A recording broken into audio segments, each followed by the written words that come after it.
नमस्कार प्रेक्षकांनो, आजच्या एपिसोडमध्ये इथे आता इन्व्हेस्टिगेशन सुरू झालेलं असतं. ज्या ठिकाणी इथे नर्सचा खून झालेला असतो त्या ठिकाणी गायकवाड सर आपली टीम घेऊन आलेले असतात आणि ते इन्व्हेस्टिगेशन करत असतात. आजूबाजूला शोधाशोध करत असतात. तेव्हा आकाश म्हणत असतो, भूमी, याचा अर्थ ती नर्स तुला इथे मास्टर माइंडचं नाव सांगायला आली होती आणि ती सांगायला जाणार तेवढ्यात तिचा खून करण्यात आलेला आहे. तेव्हा इथे आकाश म्हणतो, भूमी, हे सगळं तुझ्या नजरेसमोर झालं, तुझ्या नजरेसमोर त्या नर्सचा खून झाला. तेव्हा भूमी म्हणते, हो ना आकाश, अरे मी इथे तिच्याशी बोलत असताना आणि ती मला इथे आता खऱ्या सूत्रधाराचं नाव सांगणार तेवढ्यात तिचा खून केला रे.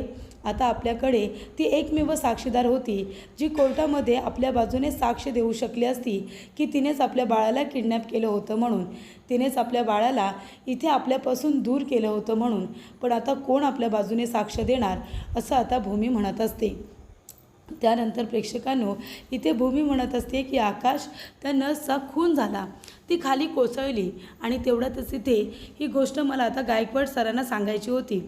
मी त्यांना फोन करायला गेले, फोन करत असताना नेटवर्क नव्हता म्हणून मी थोडं बाजूला गेले आणि गायकवाड सरांना फोन करून हे सगळं सत्य मी सांगितलं आणि नंतर येऊन बघितलं तर काय, त्या नर्सची डेथ बॉडी तिथे नव्हती, तिला कुणीतरी गायब केलं होतं.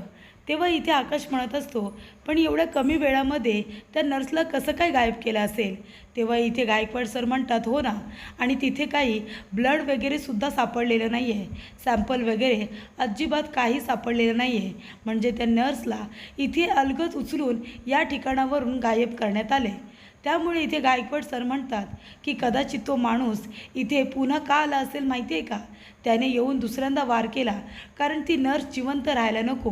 आणि इथे भूमी मॅडमलासुद्धा तो मारायला येऊ शकतो कारण भूमी मॅडम एकमेव साक्षीदार आहेत ज्यांनी हा खून स्वतःच्या डोळ्याने होताना बघितलं आहे. त्यामुळे भूमी मॅडम आय विटनेस आहेत आणि म्हणूनच तो पुन्हा एकदा इथे आला असेल भूमी मॅडमला मारण्यासाठी. पण भूमी मॅडम बाजूला होत्या म्हणून त्या वाचल्या. तेव्हा इथे गायकवाड सरांनी इथे आता शक्यता दर्शवलेली असते आणि त्यामुळे इथे गायकवाड सर जे काही बोलतात ते ऐकून आकाश आणि भूमी दोघेही खूप जास्त आता घाबरलेले असतात. तेव्हा इथे आता त्या माणसाचा चेहरा फक्त भूमीने बघितलेला असतो ज्या माणसाने इथे त्या नर्सला मारलेलं असतं. भूमीला टेन्शन येतं की आपली केस आता वीक झाली, आपल्या बाजूचा एक साक्षीदार गेला. त्यानंतर इथे संत्या आता नर्सची डेथ बॉडी एका गोडाऊनमध्ये घेऊन आलेला असतो आणि तिथे आणून तो त्या नर्सला ठेवतो. आता संत्याच्या मागोमाग तिथे रागिनी आलेली असते आणि रागिनी म्हणत असते की काय प्रीती, तू सांगणार होतीस का भूमीला की मी तुला सांगितलं होतं तिचं बाळ इथे आता गायब करायला, किडनॅप करायला. सांग ना, तू त्या भूमीला सत्य सांगायला जाणार होतीस ना, पण काय झालं तुझ्याबरोबर बघ ना. जो रागिनीच्या वाईटात जातो ना, जो रागिनीच्या विरोधात जातो त्याची अशीच हालत होते. तेव्हा रागिनी म्हणत असते की आता काय झालं, शेवटीला गेलीस की नाही जीवातून. आणि तसंही आता माझ्यावरचे सगळे आरोप आता पुसलेले आहेत, जे काही पुरावे होते ते सगळे मी नष्ट केलेले आहेत. आता ही नर्स जी टांगती तलवार माझ्या डोक्यावरती होती तीसुद्धा आता बाजूला झाली. आता माझ्या विरोधामध्ये एकसुद्धा पुरावा भूमीला मिळणार नाही आहे कारण ही एकमेव साक्षीदार होती हे सांगण्यासाठी की मीच तिच्या बाळाला किडनॅप करायला सांगितलं होतं म्हणून. पण आता काय होणार आहे, आता हिच्याकडे एकसुद्धा पुरावा नाही आहे भूमीकडे हे कोर्टामध्ये सिद्ध करण्यासाठी की तिच्या बाळाला मी किडनॅप केलं होतं. एक साक्षीदार होता, त्याला मी मारलं, असं इथे आता रागिनी म्हणत असते. ती म्हणते, संत्या, खूप महत्त्वाचं काम केलं आहेस तू, सगळ्यात मोठा अडथळा तू बाजूला केला आहेस. ही नर्स म्हणजे आहे ना, तिने भूमीला भेटून सगळं काही सत्य सांगितलंच असतं, पण योग्य वेळेला जाऊन तू तिचा काटा काढलास, तिचा खेळ इथे संपला. तेव्हा इथे संत्या म्हणत असतो, पण मॅडम, अहो हिचा नवरा अजून जिवंत आहे ना, तो कधीही भूमी आकाशला जाऊन तुमचं सत्य सांगू शकतो. तेव्हा इथे भूमी म्हणत असते की मला हे कळत नाही का, माझ्या लक्षात नाही का, हे मला सगळं आधीपासूनच माहिती आहे. आता तू सांग मला संत्या, ही आता नर्स आपल्या हाती आली ना, मग तिच्या नवऱ्याला आपल्या हाती यायला आता कितीचा वेळ लागणार आहे. तेव्हा इथे रागिनी म्हणत असते की तो जिथे कुठे असेल ना त्यालासुद्धा मी लवकरात लवकर पकडेन आणि त्याचीसुद्धा हालत मी हीच करून ठेवेन. रागिनीच्या विरोधात जाणाऱ्यांची काय हालत होते ना हे आता कळायलाच पाहिजे. त्यानंतर प्रेक्षकांनो, इकडे आता सगळं काही ठीक चालू असतं.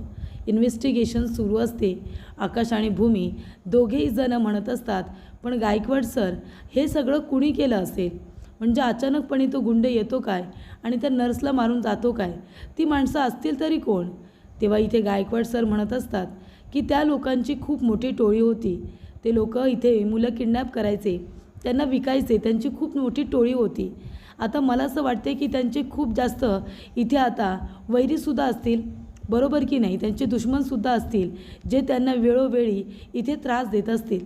पण कसं आहे ना, आता ज्या अर्थी ती नर्स तुम्हाला बाळाच्या किडनॅपरचं नाव सांगणार आणि तेवढ्यात तिचा खून झाला आहे, याचा अर्थ ज्याने कुणी तुमच्या बाळाला किडनॅप केले त्यांनीच कुणीतरी त्यांचा खून केलेला आहे आणि त्यांना संपवलेला आहे, असं गायकवाड सर म्हणतात. तेव्हा इथे गायकवाड सरांनी सांगितलेलं असतं की भूमी मॅडम, तुम्ही काळजी करू नका. हे ज्याने कुणी केलं आहे ना, ते आम्ही लवकरात लवकर शोधून काढू. आजूबाजूला कुठे CCTV कॅमेरे आहेत का ते चेक करू. जेव्हा ही डेथ बॉडी घेऊन गेले असतील तेव्हा कुठल्या ना कुठल्या तरी कॅमेऱ्यामध्ये ते कैद झालंच असेल. तेव्हा हे कारस्थान नेमकं कुणाचं आहे ना, ते आम्ही शोधून काढू, पूर्ण गोष्टीचं इन्व्हेस्टिगेशन करू आणि तुम्हाला सांगू. तेव्हा इथे आता गायकवाड सर तिथून जायला निघतात. तेव्हा आकाश म्हणत असतो, भूमी बघितलंस ना, अगं तुझ्या जीवावरती बेतलं असतं. गायकवाड सरसुद्धा काय म्हणाले, तुला मारण्यासाठीच तो गुंड माणूस तिथे परत आला होता, पण बरं झालं तू बाजूला गेली होतीस आणि तू वाचलीस. त्यानंतर प्रेक्षकांनो, इथे आकाश म्हणत असतो, म्हणून मी तुला म्हणतो की बाहेर पडू नकोस म्हणून. तेव्हा भूमी म्हणत असते की गोखले गुरुजींनी पूजा करायला सांगितली होती म्हणून मी जात होते ना आकाश. तेव्हा इथे आकाश म्हणतो, चल आता घरी जाऊया. तेव्हा भूमी म्हणते, नाही घरी नाही, आधी आपण अमोलीकडे जाऊया, मला अमोलीशी थोडं बोलायचं आहे. त्यानंतर इथे रागिनी म्हणत असते, का गं बाई, का केलंस असं? गोव्याला निघून गेली असतीस तर जिवंत राहिली असतीस ना, माझ्या विरोधात गेली नसतीस ना तरीसुद्धा जिवंत राहिली असतीस, असं इकडे आता रागिनी म्हणत असते. त्यानंतर इथे आता रागिनी म्हणते की आता एकदा का तुझा नवरा नर्स सापडला की माझ्या विरोधामध्ये त्या भूमीला एकसुद्धा पुरावा सापडणार नाही आहे.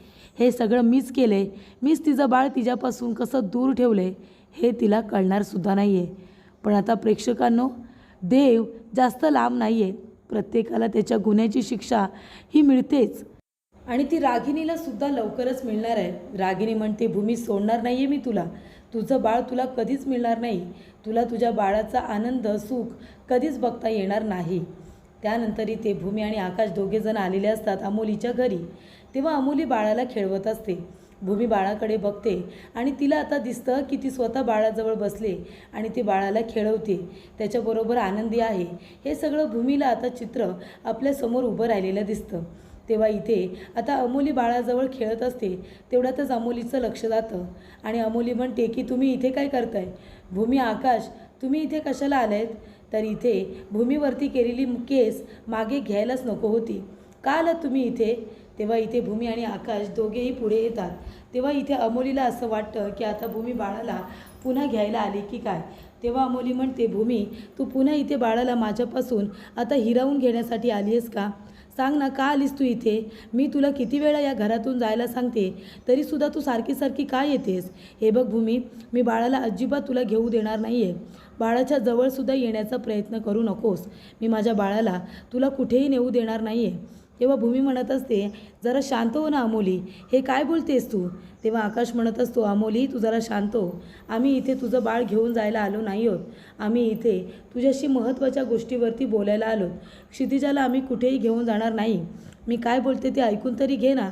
तेव्हा अमोली म्हणत असते, मी तुझं काही ऐकून घेणार नाही आहे, मला तुझ्याशी काही बोलायचंच नाही आहे, कळते का तुला? कारण तू जेव्हा बोलतेस ना माझ्याशी फक्त आणि फक्त खोटं बोलतेस, खोटं, आणि मला तुझं खोटं ऐकण्यामध्ये अजिबात इंटरेस्ट नाही आहे, कळलं तुला?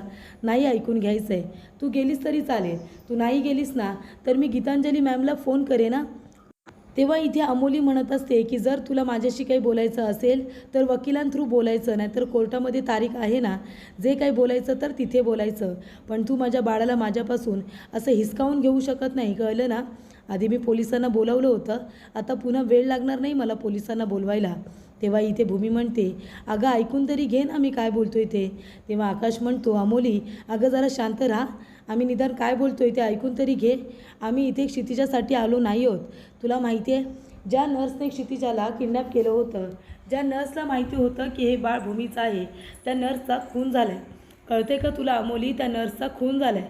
आता तू मला सांग, ती नर्स मला सत्य सांगायला येणारच होती आणि तेवढ्यातच तिचा खून होतो. याचा अर्थ काय? हे सत्य आम्हाला कळू नये असंच वाटते ना कुणाला तरी? हे बाळ आमचंच आहे क्षितिजा. हे बाळ तुझं नाही आहे, कळते का तुला? क्षितिजा आमची मुलगी आहे, तुझी नाही. तेव्हा अमोली म्हणत असते, हे बघा तुम्ही गप्प बसा. त्या नर्सजवळ माझा काही संबंध नाही आहे. ती जगली काय मेली काय मला काय फरक पडतो? तिने तुमच्या बाळाला कुठे किडनॅप करून घेऊन गेली, कुठे ठेवलं, मला काही देणं घेणं नाही आहे. पण मी तुला एक गोष्ट सांगते भूमी, तू कितीही कहाणी रचून सांगितलीस, कितीही मला इमोशनल ब्लॅकमेल केलंस ना, तरीसुद्धा मी माझ्या मुलीचा ताबा तुला देणार नाही. कारण तुला पहिल्या दिवसापासून माझ्या मुलीला माझ्यापासून हिरावून घ्यायचं होतं ना, माझ्यापासून वेगळं करायचं होतं. पण आता नाही, आता बास झालं. मी माझ्या मुलीला तुमच्या सावलीलासुद्धा उभं करणार नाही आहे. निघा इथून, आताच्या आता इथून जा, नाहीतर गीतांजली मॅमला फोन करेन. आणि तुम्ही दोघेजणं मला इथे मेंटली प्रेशर देत आहे, मला इथे तुम्ही दाबण्याचा प्रयत्न करताय, हे मी आता त्या गीतांजली मॅमला सांगेन. मी आता सांगते तुला भूमी, माझा तुझ्यावरती काळी मात्र विश्वास नाही आहे, कळते का तुला? हे बाळ माझं आणि माझंच राहणार. माझं बाळ तुझ्याकडे कधीच येणार नाही. त्यानंतर प्रेक्षकांनो, इथे आता अमोली खूपच जास्त भडकते. ती म्हणते की भूमी, एक गोष्ट लक्षात ठेव, माझ्याजवळ बोलण्यात वेळ वाया घालू नकोस. कोर्टामध्ये ये, आपण कोर्टामध्ये बोलूया, आता इथे नाही, कळते का तुला? तेव्हा इथे भूमी म्हणत असते, अमोली अगं कशी वागतेस तू? जरा नीट वाग अगं, स्वतःकडे बघ जरा, काय होतीस आणि काय झालंय ते तुझं. तेव्हा इथे आकाश म्हणतो, भूमी चल, हे आपल्यावरती खोटे नाटे आरोप करेल, नाहीतरी तिला सवयच आहे हे सगळं करायची. त्याआधी चल आपण दोघेही जाऊया. तेव्हा इथे आकाश आणि भूमी जात असताना बाळ आता रडायला लागतं. तेव्हा इथे आईचं काळीज, भूमीचं काळीज आता कासावीस होतं. भूमीला असं वाटतं की बाळाजवळ जावं, त्याला दूध पाजावं, त्याला गप्प करावं. पण इथे अमोली काही इथे आता भूमीला बाळाला हातसुद्धा लावू देत नाही. तेव्हा इथे भूमी मध्येच उभी राहिलेली असते. आकाशचा सुद्धा जीव कासावीस होत असतो इथे क्षितिजाला बघून. त्यानंतर प्रेक्षकांनो, बाळाला रडताना बघून भूमीचं इथे आता काळीज कासावीस झालेलं असतं. भूमीला वाटत असतं की बाळाला आपल्या जवळ घ्यावं. पण इथे अमोली म्हणत असते, भूमी कळत नाही का तुला? अजून का थांबलेत तुम्ही दोघेजणं इथे? चल निघ, असं ती इथे भूमीचा इन्सल्ट करत असते. तर इथे रागिणीने ज्या पद्धतीने भूमीचा इन्सल्ट केलं आहे ना, तिला बोलली आहे, एवढं तिला आत्तापर्यंत कुणीही बोललं नसेल. त्यानंतर इथे पौर्णिमा घरी आता फुगे फुगवते आणि ते फोडून टाकत असते. तेव्हा इथे एक एक फुगा फोडत असताना रागिणी येते आणि म्हणत असते, अगं काय काय झालं काय पौर्णिमा? हे काय लहान मुलांसारखे फुगे फुगवतेस आणि फोडतेस? तेव्हा इथे पौर्णिमा म्हणत असते, आई अहो सेलिब्रेशन करते मी, सेलिब्रेशन. त्या नर्सला मारलं ना, मग आता ती नर्स मेली, आता आपलं नाव कुठेच येणार नाही आहे. कारण ती एकमेव साक्षीदार होती हे सांगायला की हे कारस्थान तिने आपल्या सांगण्यावरून केलं आहे. आपल्या दोघींना ही सगळी गोष्ट माहिती आहे की क्षितिजा हीच भूमीची मुलगी आहे, हे सुद्धा आपल्याला माहिती आहे. हे कुणालाही कळता कामा नये. आणि त्या नर्सकडून हे सत्य कळलं असतं आणि म्हणूनच आता ती नर्स मेली तर मी सेलिब्रेशन करते. तेव्हा इथे पौर्णिमा म्हणत असते की मला हे सेलिब्रेशन करताना खरंच खूप आनंद होतो आहे. त्या भूमीचा तो आहे ना फुगा, तो कसा मी भ्रमाचा फुगा फोडून टाकला ना. तेव्हा इथे रागिणी म्हणत असते, अगं काय तुझं सेलिब्रेशन पौर्णिमा? याला म्हणजे असं म्हणतात की माठामध्ये मडक्यामध्ये तोंड अडकवायचं आणि मी जिंकलो मी जिंकलो असं म्हणायचं, असं वाटतंय ना मला. तेव्हा इथे आता रागिणी म्हणते की ह्या फुग्याला तर मी फोडणारच. तेव्हा इथे पौर्णिमा तो फुगा घेऊन येते आणि रागिणीकडे तो आता फोडायला देते. रागिणी म्हणत असते की काय गं हे पौर्णिमा, लहान मुलांसारखं करतेस तू. त्या भूमीला आपण मात दिली, हरवले तिला, आता नर्स तर मेली, आता तिच्या बाजूने साक्ष कोण देणार की आपल्या सांगण्यावरूनच हे सगळं त्या नर्सने केलं होतं म्हणून, बरोबर ना. तेव्हा इथे रागिणी फुगा फोडते आणि म्हणते, पौर्णिमा थांब, इथे सेलिब्रेशनमध्ये महत्त्वाची गोष्ट राहायला नको. रागिणी संत्याला म्हणते की तुला उद्या अजून एक धक्का त्या भूमीला द्यायचा आहे, त्याबद्दल तुला सांगते. तेव्हा इथे भूमी आता विचारात बसलेली असते. तेव्हा तिथे येते माणसे आणि म्हणत असते, ताई काय झालं, भानावरती ये, तोच विचार करू नकोस. त्या नर्सला मारले तर घरामध्ये बघितलंस ना, कुणी जेवलंसुद्धा नाही, सगळेजणं थोडं थोडं जेवलेत. पण तू जर असा विचार करत राहिलीस, खचून गेलीस, तर त्या लोकांना अजूनच आनंद होईल ना, त्यांनी हे सगळं केलं आहे. पण ताई मला राहून राहून एकच प्रश्न पडतो आहे की इथे त्या नर्सला मारलं कुणी असेल. तेव्हा भूमी म्हणते, रागिणी आत्या. तेव्हा इथे माणसे म्हणते, काय? तेव्हा भूमी म्हणते, हो ना, रागिणी आत्यांशिवाय दुसरा कुणाला काय फायदा आहे सांग बरं तू. इथे रागिणी आत्यांनीच त्या नर्सला सांगितलं असेल माझ्या बाळाला किडनॅप करायचा आणि बघ ना, ती नर्स बरोबर मला सांगणारच होती खरा मास्टर माइंड कोण आहे, आणि त्या माणसाने येऊन त्यांना मारून टाकलं. का केलं असेल ना असं त्यांच्याबरोबर? इथे आता भूमी म्हणत असते की त्या प्रीती नर्सच्या आत्म्याला शांतता मिळू दे. त्यानंतर भूमी म्हणत असते की मनू, अगं मी त्यानंतर अमोलीला भेटायला गेले होते. तिला मी सांगितलं की असं करू नकोस, हे बाळ माझंच आहे, आपण कशाला कोर्टात वगैरे जायचं. अगं त्या नर्सला मारलं म्हणजे त्या नर्सला माहिती होतं ना की हे बाळ माझं आहे म्हणून तर तिला मारलं. तेव्हा इथे मनू म्हणते, ताई पण ती अमोली कशी आहे तुला माहिती आहे ना, तरीसुद्धा कशाला तू तिकडे गेलीस? तेव्हा भूमी म्हणते की मनू, मी तिला समजवायला गेले होते गं. माझी क्षितिजा माझ्याकडे कोर्ट कचेरी करून आली पाहिजे असं नाही वाटत मला. इथे म्युच्युअल अंडरस्टँडिंगमध्ये सुद्धा गोष्टी हाताळता येतात, पण ती अमोली माझ्याशी नीट बोलायला तयारच नाही आहे. तिचा विश्वासच नाही आहे माझ्यावरती, आणि ना कधी होता. तेव्हा इथे मनू म्हणत असते, ताई जाऊ दे, पण तू त्या गोष्टीचा आता विचार करू नकोस. परवा कोर्टाची तारीख आहे, तेव्हासुद्धा तुला खंबीरपणे उभं राहायचं आहे ना. तू आता असे पुरावे गोळा कर ज्याच्यावरून हे सिद्ध होईल की ते बाळ तुझंच आहे म्हणून. कळते का तुला? असं काहीतरी तुला करायला हवं. तेव्हा भूमी म्हणत असते की मनू, रागिनी आता खूपच जास्त चलाक आहेत. ज्या ज्या लोकांना माहिती आहे ना की हे बाळ माझं आहे, त्या लोकांना रागिनी आता मारण्याचा प्रयत्न करतायत. मला त्यांच्यावरती दाट संशय आहे की हे सगळं कारस्थान रागिनी आत्यांचंच आहे. पण आता या सगळ्यातून त्यांना बाजूला राहायचं आहे, म्हणून ते स्वतःच्या तोंडाने कधीही कबूल करणार नाही. आणि जर आपल्याला आता रागिनी आत्यांचं सत्य सगळ्यांच्या समोर आणायचं असेल ना, तर आपल्याला एक नाटक करावं लागेल. तेव्हा प्रेक्षकांनो, इथे आता एक गोष्ट घडलेली असते. इथे भूमीला आता राजा काकांचा भूमीला फोन येतो. तेव्हा ते म्हणतात की इथे आता जे काही घडलं ते राजा काकांना मी सगळं सविस्तरपणे सांगितलं होतं. तेव्हा इथे आता गीतांजलीचा रेफरन्स हा रागिनीनेच त्या अमोलीला दिला, ही गोष्ट आता भूमीला राजा काका सांगतात. तेव्हा भूमी म्हणत असते, काय बोलताय तुम्ही राजा काका? बरं ठीक आहे, बरं झालं तुम्ही मला महत्त्वाची बातमी सांगितलीत. तुम्ही तिथे स्वतःची काळजी घ्या आणि सांभाळून राहा. मी आता बघा काय करते ते. तेव्हा भूमीला कळलेलं असतं राजा काकांकडून की इथे रागिनीने 2 केसेस आपल्या ऑफिसच्या गीतांजली मॅम यांना दिल्या होत्या. तेव्हा मनू विचारते, काय झालं ताई? तेव्हा भूमी तिला हे सांगत असते की इथे गीतांजली मॅम आणि रागिनी एकमेकांना ओळखतात, आणि इथे रागिनीनेच गीतांजली मॅमचा रेफरन्स इथे अमोलीला दिला आहे. कारण अमोली मुंबईमध्ये नवीन आहे, ती कुणाला ओळखतसुद्धा नाही. मग ती अलिबागमध्ये इथे आता कुणाला जाऊन भेटणार आहे, कुठला वकील चांगला आहे, तिला काय माहिती? तेव्हा इथे भूमी म्हणत असते, मनू आता मी सोडणार नाही आहे कुणालाच. माझ्या क्षितिजाला ज्या ज्या लोकांनी माझ्यापासून दूर ठेवण्याचा प्रयत्न केला आहे ना, त्या सगळ्यांना मी आता धडा शिकवणार. फक्त माझी क्षितिजा माझ्या बाजूने लवकरात लवकर येऊ दे. त्यानंतर प्रेक्षकांनो, इथे भूमी आता चिडलेली असते. भूमी म्हणत असते, काही झालं ना तरीसुद्धा क्षितिजा माझी मुलगी आणि ती माझ्याकडेच येणार, माझ्याकडेच आली पाहिजे ती मनू. तेव्हा मनू म्हणत असते, ताई सगळं तुझ्या मनासारखं होईल. जर ती नर्स अशी अचानकपणे निघून गेली नसती ना, तर बऱ्याचशा गोष्टी तुझ्या हाताला लागल्या असत्या. आणि त्याचबरोबर आकाश सरसुद्धा इथे आता शांत असते, असं इकडे आता मनू म्हणत असते. त्यानंतर इकडे भूमी म्हणते की मला माहिती आहे ना, माझा जीव जितका तुटतो तेवढा आकाशचासुद्धा तुटत असेल ना. तेव्हा इथे मानसी म्हणत असते, हो ताई तू नको काळजी करू, सगळं अगदी व्यवस्थित होईल. तुझा आता आराम कर, मी पण आता जाते. त्यानंतर इथे सकाळी सगळेजण ब्रेकफास्टला बसलेले असतात. तेव्हा इथे आता भूमीने मनूच्या मोबाईलवरती फोन केलेला असतो. तेव्हा मनू म्हणते, हां प्रिया बोल ना. ते म्हणते, काय तू असाइनमेंट पाठवली आहेस का? लिंक पाठवली आहेस मला? बरं ठीक आहे, मी चेक करते. अच्छा तू प्रवासामध्ये आहेस का? तेव्हाच इथे मला पण नेटवर्क नाही आहे. तेव्हा इथे मनू म्हणत असते की अगं तू काय पाठवलेस, मला लिंक पाठवली आहेस ना, थांब मी बघते, ओपन करते. तेव्हा इथे प्रेक्षकांनो, आता भूमी म्हणत असते की तू आत्यांचा फोन घे आणि त्याच्यामध्ये काहीतरी ओपन करतेस असं नाटक कर. तेव्हा इथे मनू म्हणत असते, आई अहो जरा तुमचा फोन देताय का मला, माझी एक लिंक ओपनच होत नाही आहे, जरा तुमचा फोन द्या. तेव्हा इकडे रागिनी म्हणत असते की बरं ठीक आहे, हा घे फोन घे. तेव्हा इथे आता मनू लगेचच तो फोन घेते. त्याच्यामध्ये आता मेसेजेस आहेत का अमोलीला पाठवलेले ते चेक करते, पण तिला मेसेज सापडत नाही. पण इथे आता गीतांजली मॅम यांचा फोन नंबर सेव्ह असतो रागिनीकडे. ही गोष्ट आता भूमीला कळलेली असते, आणि त्यामुळे इथे प्रेक्षकांनो, मनू आणि भूमी या दोघींनाही कन्फर्म झालेलं असतं की इथे रागिनी गीतांजलीला ओळखते. मनू म्हणत असते, माझी मैत्रीण प्रवासामध्ये आहे ना, ती लिंक ओपनच होत नाही आहे. आई तुमचा तरी मोबाईल द्या हो, त्याच्यामध्ये लिंक ओपन होईल काही ते बघूया. आणि तेव्हा इथे रागिनीने आता विश्वासाने मनूला तो फोन दिलेला असतो.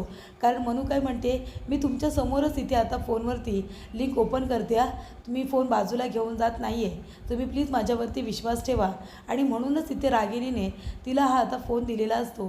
त्याच्यावरती ती लिंक वगैरे ओपन करत नाही, फक्त गीतांजलीचा नंबर सेव्ह आहे का ते बघते. आणि भूमीला म्हणते, ताई काम झाले हा.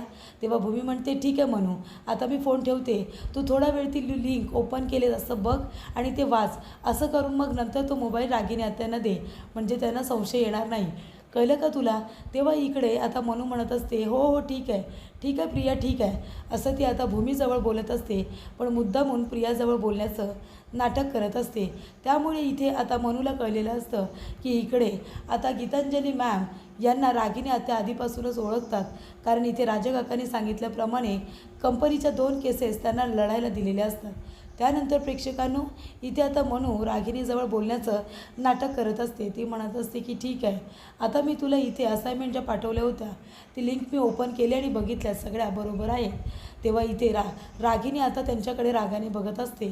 कारण पुढील भागामध्ये इथे आता भूमी म्हणत असते, आकाश तुला माहिती आहे का, इथे रागिनी आत्या आणि त्याचबरोबर गीतांजली ह्या दोघी एकमेकांना ओळखतात. गीतांजली मॅमचा रेफरन्स हाच तर रागिनी आत्याने अमोलीला दिला आहे, हो की नाही आत्या? तेव्हा इकडे आता आत्याचा चेहरा बघण्यासारखा झालेला असतो, आंबट झालेला असतो. तेव्हा भूमी म्हणत असते की पौर्णिमा, माझी क्षितिजा माझ्याकडे परत येणारच, पण जो कोणी अडथळा निर्माण करण्याचा प्रयत्न करेल ना, सोडणार नाही आहे मी त्याला, कळलं का? तेव्हा इथे आता पौर्णिमा म्हणत असते, बघ त्याच्यामध्ये बघ काय आहे का बघ. तेव्हा इथे बघितल्यानंतर त्याच्यामध्ये आता काहीही नसतं, तो बॉक्स दिलेला असतो ज्याच्यामध्ये तिने दुपटं ठेवलेलं असतं. ते दुपटंसुद्धा इथे आता पौर्णिमा म्हणत असते, मी जाळून टाकलं, तुझं बाळ तुझ्याकडे कधीच येणार नाही, असं इकडे आता पौर्णिमा भूमीला म्हणत असते. तेव्हा भूमीला खूपच जास्त राग येतो